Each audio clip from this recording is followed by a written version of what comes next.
With the ever-famous and record-breaking PSA 10 Pikachu Illustrator owned by Logan Paul currently being in auction and recently reaching bids over $5 million, I'd like to discuss some of the drama around the condition of this card and how many collectors would not consider it a true 10.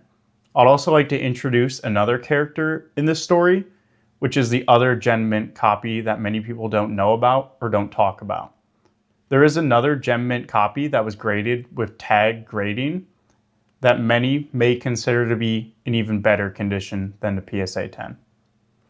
Also like to discuss some of the politics around PSA and their potential population control on high value cards and why they decided to give this card a PSA 9. So we're going to compare the condition of the two cards and try to decide which one would be in better condition and inevitably be considered by a reasonable collector more valuable. If you don't consider the brand, which card is in better condition? So starting off, I just wanted to highlight the current auction on Golden for the PSA 10 Pikachu Illustrator. Currently at a bid of $5.1 million. So here are the scans that PSA has uploaded to their database. We do want to note that this card was graded in 2014 and the standards have changed a little bit since then. It's also important to note that this card was not originally scanned by PSA because back in 2014 they did not scan all cards and upload them for the consumer. So the slab for this card is a little scuffed up, which makes it harder to see condition. There are very few close-up pictures of this card and this is some of the best that we have. So the front realistically is very clean and could be considered a PSA 10 by many. I don't see any flaws that stick out to me. I am not a grader though, but this looks pretty good. Again, these scuffs looks like are on the slab itself, not the card. Yeah, beautiful. Looks like a potential 10. Unless these are scratches in the hollow. Who knows? And this is where many collectors have complaints about this card. If you get into the back of the card and you look at a couple of the corners, you have typical edge wear that many consider this not to be a 10 with those dings on the edge, mainly on the top right. A little bit of dinging on the bottom right and a decent amount on bottom left. Not seeing much top left. Here's a little more close up on the corners. This is the best I can get from their scan. But here's a close up of all the corners again. Bit of whitening down here in the corner. This is the slab all scuffed up again. No big deal there, but a little bit of whitening there. Good amount of whitening on the bottom right. And the big ding, or what people consider a big ding on the top right. That's not really enough evidence for me to consider it a PSA 9, but others have different opinions there. And then there's also this picture circulating online quite a bit. I cannot prove whether this is the PSA 10 slab, but many are pointing out that there is quite a hefty ding on the front right. And many report that that is why the card was originally given a 9 before being upgraded. And then enters the other card in this discussion. A private buyer bought a CGC 10 Pikachu Illustrator at auction near the end of 2023 for nearly $500,000. He then later cracked out the slab and brought it to PSA in hopes of getting a PSA 10. This is where some of the drama and politics around PSA come into consideration. And the current owner of this slab shares a bit about his story and this card in a forum post back in May of 2024 and some of his complaints around the lack of standards at PSA. He was excited to bring the card to PSA. He had graded many high-value cards of PSA in the past. But after visiting the headquarters and dropping off his card, he was eventually given the news that the card was graded a PSA 9. After he asked the representative or the shift manager why the card was given a 9, the PSA worker was unable to give a consistent explanation. They identified that there was some slight centering issues where the card was slightly rotated, but that was not enough to knock it down to a PSA 9. He then asked further questions, and the PSA employee explained that there was a little bit of whitening on the bottom left of the card. The owner asked for him to point out this whitening, and that's where the owner shared this picture. A little bit of whitening in the bottom left. You can barely see it. Zoom in, there's a little bit of whitening there. That was the PSA explanation for why this received a 9. Now I'd like to look a bit closer at the condition of both these cards. Remember, there may be this ding on the front of the PSA 10. Then here's the back corners of the PSA 10.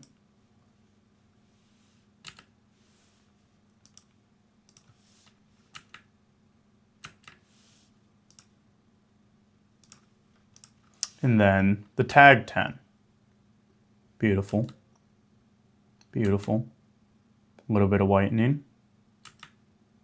Beautiful. Here's a little closer detail from the tag dig report. This is all public. You can look very in detail at this card. Tiny bit of whitening.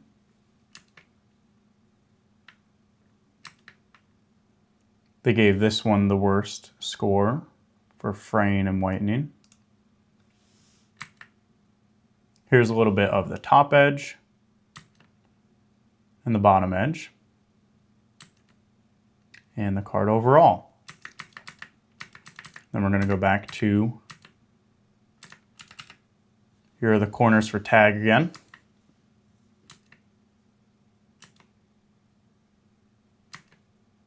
And then PSA. That corner seems to be worse than any of the tag corners. That corner may be worse or as bad as some of the tag corners. And depending on if that white speck is actual whitening, that one might be worse than all the tag corners. And then again, there's that. So do we agree that this little bit of whitening on the back of the tag 10, at this point it was in a CGC slab, but do we agree that this little bit of whitening is enough to ding it down to a 9? Maybe. That could be a 9. I'm not a grader. Maybe that's a 9. That in combination with other whitening could be a 9. But from my perspective, that would also put this corner at a 9. This corner would add to the fact that maybe this should be a 9. And this corner would mean it's a 9.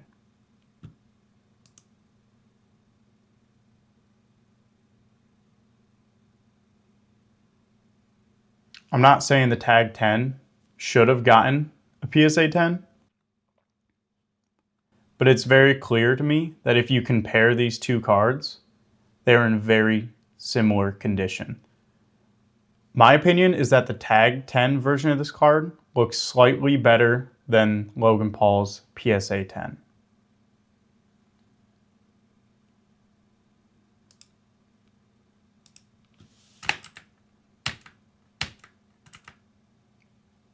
Beautiful corners. Beautiful corner. Beautiful corner. Beautiful card.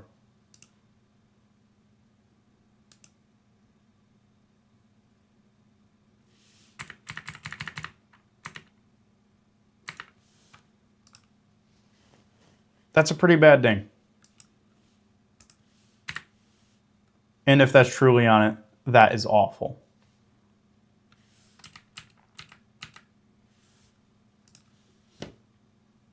So with all that said, the sad truth is PSA will probably never fairly grade a Pikachu Illustrator again.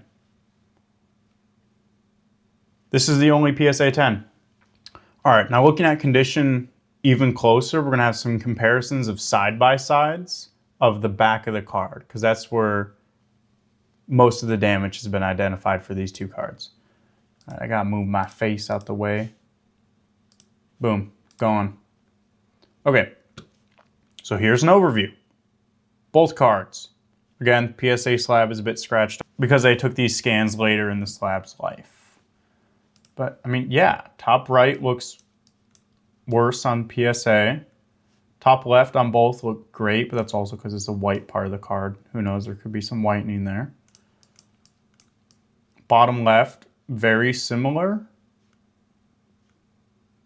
Very similar bottom left. Bottom right, tag looks great. Bottom right, PSA does not. So far, it seems like tag is looking better. Top left, again, no major concerns. Top right. PSA looks significantly worse. There might be a little bit of whitening there. And there's a lot of whitening there. PSA loses here. Bottom right. I think that is just a speck on the tag slab because there's hairs all over it for their scan, or fuzzies all over it for their scan, which is whatever. I don't think that's part of the card. Tag looks significantly better on bottom right. Bottom left is where there's some debate. That whitening looks a little deeper, but that whitening might be a bit bigger on the tag. They're both pretty much equal, bottom left. So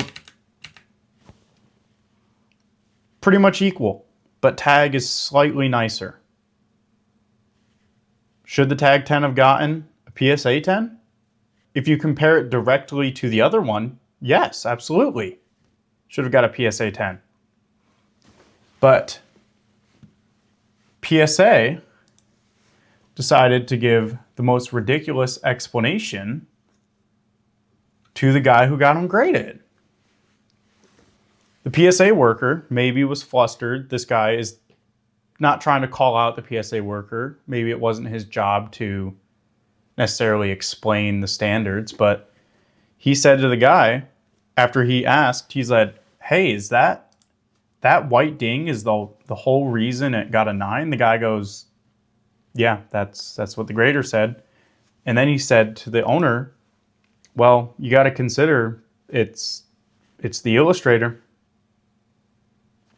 What does that mean? If you have standards, they should be standards. I think that's a PSA 10. That's a PSA 10. But because of the politics and population control, PSA said, nope, not happening. Do you think the tag 10 should have been a PSA 10? Do you think the PSA 10 should be a PSA 10? It was 12 years ago, after all. Standards were different. Maybe back then it was a PSA 10. Is it a PSA 10 now? Should the tag 10, or would the tag 10, sell for a similar price? I think the current owner has no plans on selling it. Seems like a true collector, and this is the Grail card. Potentially the best condition Pikachu Illustrator. This whole scenario is ridiculous.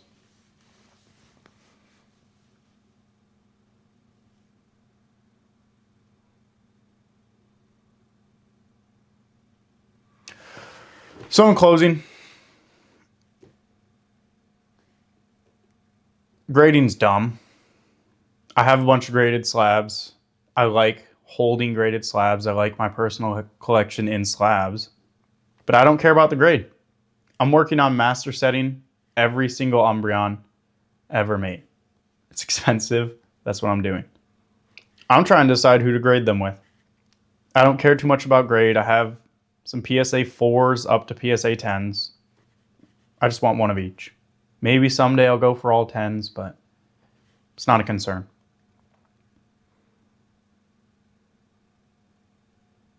But the tag 10 is definitely in better condition. And this just shows some of the stupid politics of PSA and them blatantly controlling population on a card. Insane. Insane.